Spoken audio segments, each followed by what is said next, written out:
Pasemos a los materiales.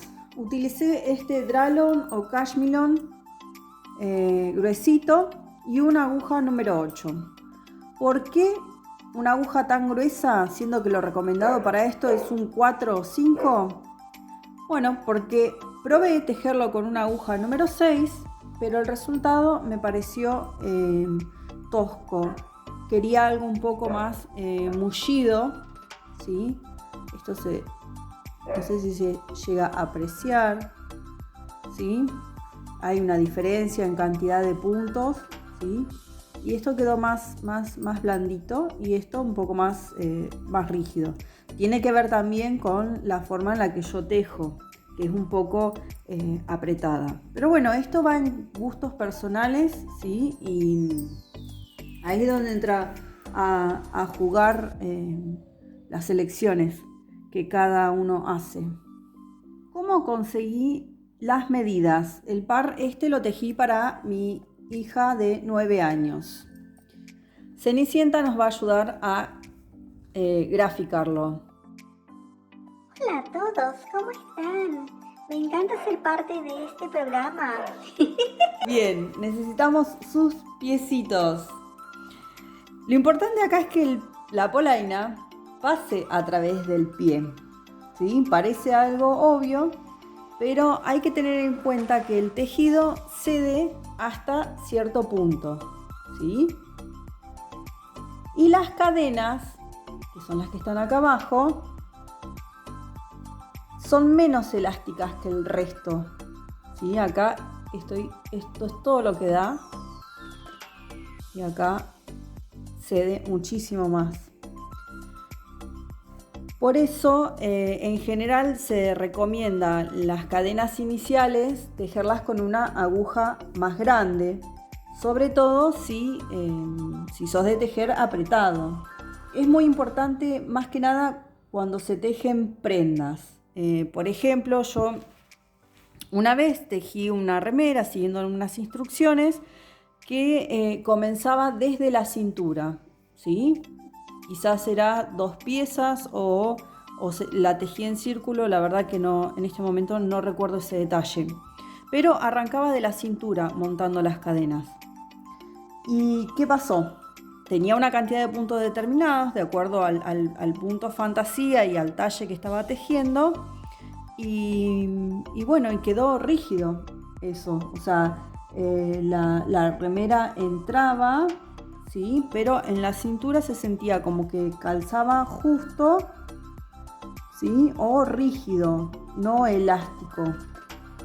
Lo mismo pasa si tejemos un gorro, ¿sí? Y empezamos a tejerlo por el contorno, ¿sí? No desde el centro, ¿sí? Hacia el contorno, sino que empezamos a tejerlo desde el contorno. O cuando tejemos un cuellito, esa bufanda cerrada, ¿sí? Que simplemente pasa por la cabeza y es un cuellito. Tenemos que tener en cuenta eso, tiene que pasar por la cabeza, ¿sí? La cantidad de cadenas que vayamos a poner tienen que ceder hasta el punto que puedan completar ese contorno.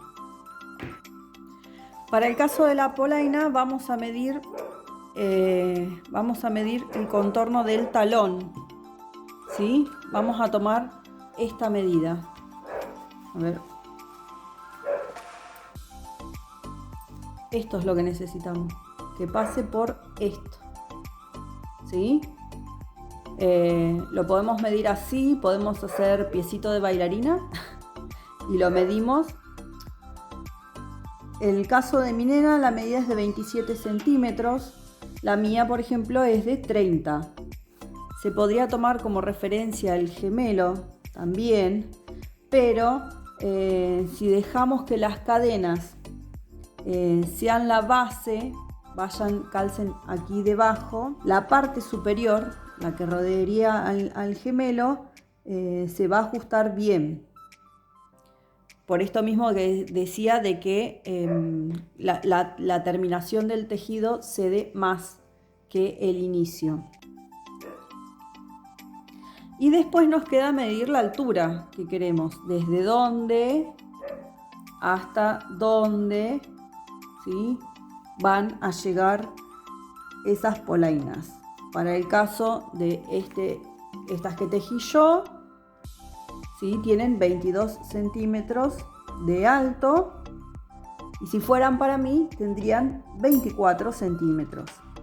Si queremos hacer varios talles, podemos variar entre 3 o 4 centímetros en la circunferencia y 2 o 3 centímetros en la altura, ¿sí? Para un talle más chico le resto 3 o 4 centímetros y le resto 2 o 3. Para un talle más le sumo. El objeto de esta explicación es que puedas tejer con la lana y con la aguja que quieras, y no necesariamente con las que utilizo yo. Si tenés un dralón mucho más finito y lo querés tejer doble, o conseguiste uno, no sé, con lurex recontra grueso, que puedas vos determinar tus medidas, ¿sí? Y de ahí calcular cuántas cadenas vas a necesitar. Al momento de tejer las cadenas vamos a verificar lo que dijimos anteriormente. Para la medida tomada, ¿sí? De 27 centímetros, con una holgura o con que esté suelto, unos 3 centímetros va a ser suficiente. Lo que hice yo fue ir tejiendo las cadenas, ¿sí? Ir tejiendo e ir estirando. También para no pasarme y que quede suelto y que después la polaina se caiga. Por ejemplo, yo trabajé con una cadena de 28 puntos, ¿sí? O de 28 cadenas que miden así, sin estirarla, llegan a los 22 centímetros. Pero si yo esto lo estiro todo lo que da, ahí vamos a sostenerlo bien ahí al principio. Si lo estiro todo lo que da, llego a los 30. Incluso podría llegar hasta los 31. ¿Se entiende? Por ejemplo, acá tengo la misma cantidad de cadenas con la aguja número 6. Vean la diferencia de largo que tiene, ¿sí? Son la misma cantidad de cadenas. Esta es con aguja número 8, esta es con aguja número 6. Esta mide 18 centímetros y si le estiro todo lo que da, llego hasta los 24. Más o menos ceden aproximadamente un 30%. Aproximadamente, más o menos, no es una medida exacta. Entonces, como decía, fui tejiendo cadenas y probando a ver cuántas necesitaba para llegar a los 30 centímetros estirándola, y que fuera múltiplo de 4. Y con esto es más que suficiente, le entran bárbaro. Bueno, deseo que mi explicación haya sido útil. Gracias por llegar hasta el final y te espero en el próximo proyecto invernal. Gracias por estar. ¡Mua!